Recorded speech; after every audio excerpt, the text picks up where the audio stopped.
Assalamualaikum warahmatullahi wabarakatuh. Baiklah, sebelum kita memulai pelajaran, marilah kita berdoa terlebih dahulu. Bismillahirrahmanirrahim. Rabbi shrah li sadri wa yassir li amri wahlul 'uqdatam min lisani yafqahu qawli. Ya Allah, lapangkanlah untukku dadaku dan mudahkanlah untukku urusanku dan lepaskanlah kekakuan dari lidahku supaya mereka mengerti perkataanku. Apa kabar murid-murid Ustadz semuanya?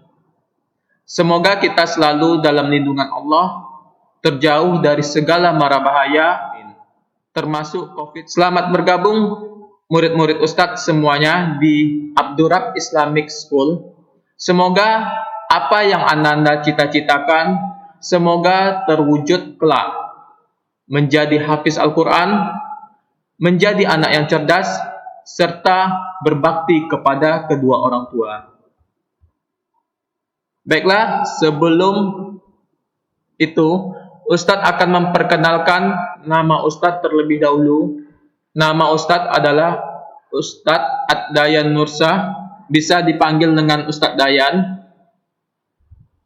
Ustadz di sini sebagai guru matematika di kelas 10 dan guru ekonomi di kelas 10, 11, dan 12.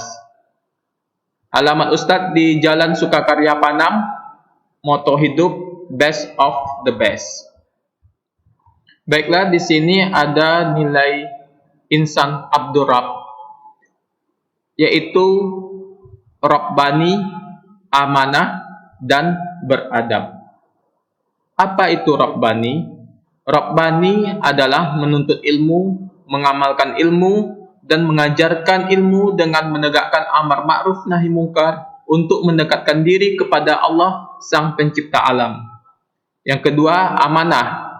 Amanah menjadi terpercaya karena penuh tanggung jawab, cepat tanggap, akurat dan disiplin, serta melakukan pendidikan dan pengajaran dengan senantiasa menggunakan penalaran berdasarkan data dan kebenaran faktual berlandasan keimanan kepada Allah. Dan beradab. Beradab artinya memahami dan meletakkan sesuatu pada tempatnya sesuai harkat dan martabat yang ditentukan oleh Allah Subhanahu wa taala. Dari Rabbani, amanah dan beradab ini terciptalah 9 target lulusan, yaitu berakidah yang sahih, ibadah yang benar, akhlak mulia, sehat dan kuat raganya, bersemangat mencari ilmu, disiplin dan mandiri, bersemangat dan mampu melaksanakan amar ma'ruf nahi mungkar, siap menghadapi tantangan menjadi warga dunia abad ke-21, dan mampu dan terbiasa membaca Al-Quran dengan benar, serta berusaha memahami isi kandungan Al-Quran. Baiklah, kontrak belajar kita. Yang pertama, murid tidak boleh telat mengikuti kegiatan pembelajaran. Dispensasi waktu hanya 10 menit. Jika memang ada kendala, silahkan hubungi guru yang bersangkutan. Yang keduanya, murid harus menjaga adabnya selama proses pembelajaran berlangsung. Yang ketiga, murid harus mengerjakan semua tugas dari guru yang berhubungan dengan pelajaran. Apabila tidak mengerjakan, maka dianggap tidak mengikuti pembelajaran atau disebut alfa. Yang keempat, murid harus mengikuti kegiatan pembelajaran lebih dari 80% dari hari efektif. Maksimal sakit izin alfa itu hanya 3 kali, tidak mengikuti proses pembelajaran selama 1 semester. Yang kelima, murid harus mematuhi kontrak pembelajaran ini. Yang keenam, buku tulis cukup 1, latihan dan catatan digabung. Yang ketujuh, materi pembelajaran yang dipelajari harap dicatat dalam buku catatannya, dan akhir semester catatan dan latihan dikumpulkan. Masuk ke materi pembelajaran. Pada bab ini kita membahas tentang konsep dasar ilmu ekonomi. Apa itu ilmu ekonomi? Baiklah, tujuan pembelajaran dari bab ini adalah melalui kegiatan pembelajaran menggunakan model virtual learning, peserta didik dapat menjelaskan pentingnya ilmu ekonomi dalam kehidupan sehari-hari. Yang keduanya, membuat dan menganalisa biaya pengeluaran kebutuhannya dalam setiap bulan dan kebutuhan yang prioritas untuk hidup hemat. Nah, sekarang apa sih hubungan ilmu ekonomi dengan agama? Ternyata ilmu ekonomi ini telah ada di Al-Quran surat Al-Jumu'ah ayat 10 yang artinya, apabila telah ditunaikan sholat, maka bertebarlah kamu di muka bumi dan carilah kurnia Allah dan ingatlah Allah banyak-banyak supaya kamu beruntung. Jadi prinsipnya adalah Allah menyuruh kita mencari rezeki yang halal, dan yang keduanya adalah Allah menyuruh kita membelanjakan rezeki kita ke tempat-tempat yang semestinya. Baiklah, masuk ke ilmu ekonomi. Sebelum masuk ke pengertiannya, coba kita amati terlebih dahulu kegiatan orang tua kita di pagi hari. Setiap pagi orang tua bangun pagi sekali, kemudian mempersiapkan segala sesuatu untuk berangkat pagi ke tempat kerjanya. Bagi orang tua kita yang pedagang atau petani, mereka pergi berdagang dan bertani. Ketika pulang, mereka bisa membawa uang atau pendapatan hasil jerih payahnya selama bekerja seharian. Uang tersebut digunakan untuk berbagai keperluan dan sebagiannya untuk ditabung. Nah, sekarang, apakah menurut Ananda semuanya kegiatan orang tua kita tersebut sebagai penerapan ilmu ekonomi? Kalau iya, jelaskan. Kalau tidak, jelaskan juga.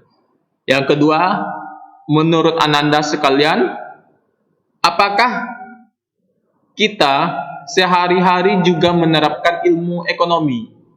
Jelaskan dengan memberikan contoh. Baiklah, masuk ke ilmu ekonomi. Yang pertama, pengertian. Ekonomi terdiri dari dua kata, yaitu oikos dan nomos. Oikos artinya keluarga atau rumah tangga. Nomos berarti peraturan, aturan, atau hukum. Ekonomi berarti adalah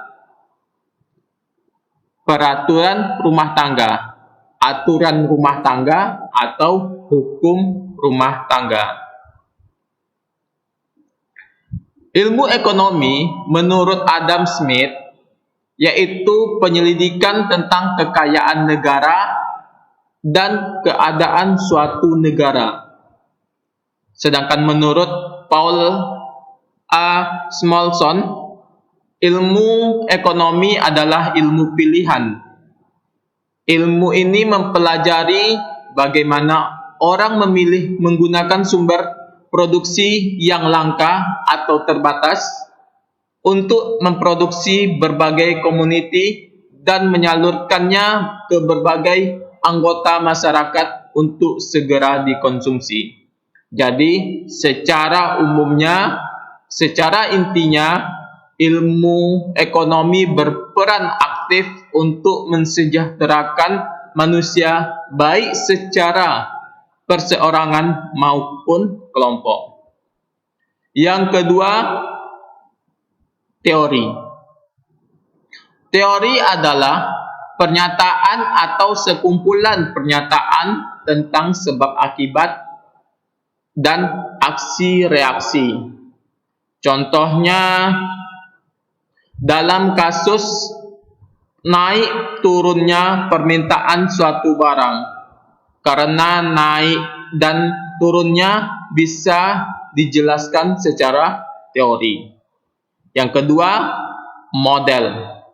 Model ekonomi adalah pernyataan formal sebuah teori. Misalnya, rumah tangga membutuhkan perusahaan untuk memenuhi ekonomi. Itu suatu model. Baiklah, selanjutnya masuk ke metode ekonomi. Metode ekonomi ini terdiri dari dua, yaitu metode deduktif dan metode induktif. Metode deduktif yaitu analisa ekonomi dengan menggunakan hal umum kemudian ditarik kesimpulan khusus. Contohnya, di zaman kemajuan internet saat ini, orang-orang membutuhkan koneksi internet. Kemudian dilakukan penelitian terhadap suatu masyarakat di pedalaman Riau dengan berpegang kepada asumsi umum tersebut dapat diperkirakan bahwa masyarakat di pedalaman Riau juga membutuhkan koneksi internet. Yang kedua, metode induktif. Metode induktif yaitu metode pengambilan keputusan untuk hal-hal yang umum berdasarkan kesimpulan yang bersifat khusus. Contohnya, bila harga es krim meningkat, maka kuantitas es krim yang diminta akan turun. Demikian juga dengan barang dan jasa pada umumnya, bahwa bila harga barang atau jasa meningkat, maka kuantitas yang diminta akan turun. Selanjutnya, hukum ekonomi. Hukum ekonomi adalah hubungan antara peristiwa-peristiwa ekonomi. Hukum ekonomi tidak berlaku mutlak disebabkan karena beberapa hal. Yang pertama adalah selera manusia selalu berubah-ubah. Yang kedua, tingkat kebudayaan manusia juga selalu berubah. Yang ketiga, pendapatan masyarakat mengalami perubahan. Yang keempat, adanya perubahan jumlah penduduk dari waktu ke waktu. Jadinya, faktor-faktor yang mendukung perubahan hukum ekonomi yaitu dari perubahan manusia, baik itu tingkat selera, tingkat kebudayaannya, pendapatannya maupun jumlah manusianya. Selanjutnya, ilmu ekonomi ini terdiri dari tiga. Yang pertama, deskriptif, yaitu cabang ilmu ekonomi yang bertugas mengumpulkan keterangan-keterangan nyata dan relevan dengan masalah ekonomi. Yang kedua, cabang ilmu ekonomi yang bertugas menggunakan hasil-hasil pemikiran teori ekonomi untuk menerangkan keterangan-keterangan nyata yang dikumpulkan oleh ekonomi deskriptif. Yang ketiga adalah teori ekonomi. Ini yang kita bahas. Teori ekonomi ini terdiri dari dua, yaitu teori mikro dan teori makro. Teori mikro, dari kata-katanya saja sudah tahu, mikro adalah kecil. Jadi, teori mikro yaitu bagian kecil dari perekonomian secara keseluruhan. Itu baik dalam perindustrian, jual beli, distribusi, dan sebagainya. Sedangkan yang kedua adalah teori makro. Makro berarti besar. Jadi, teori makro adalah menganalisis kegiatan perekonomian secara keseluruhan. Contohnya apa? Yang pertama, kerjasama bilateral. Yang kedua, masalah ketenaga kerjaan. Itu juga perekonomian. Inflasi, dan sebagainya. Baiklah, sekian dari penjelasan Ustadz. Semoga ilmunya bermanfaat. Assalamualaikum warahmatullahi wabarakatuh.